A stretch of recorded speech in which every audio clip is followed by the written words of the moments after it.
Welcome to Blizzard Fire. We hope this video helps fire up your solution. You begin by confirming the existing Codex Executor version and immediately back up configuration and runtime state to a timestamped folder.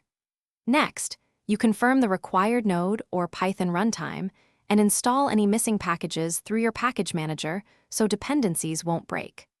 Once done, you launch the update inside a test environment or container to avoid production risks. This lets you validate changes without disrupting live workloads, and it gives you a rollback point if something behaves unexpectedly. You fetch the update package or switch to the target repository branch, and you verify signatures or checksums so integrity is guaranteed. Then you run migrations and schema updates while streaming logs to detect issues immediately. Pause and resolve any failing migration before proceeding. Make sure to restart services in a controlled order. First worker processes, then API endpoints, and finally schedulers, so dependencies start cleanly. And you probe health endpoints after each step to confirm the system stabilizes. You run integration and smoke tests to ensure the updated Codex Executor behaves like the baseline. Compare critical outputs and performance metrics.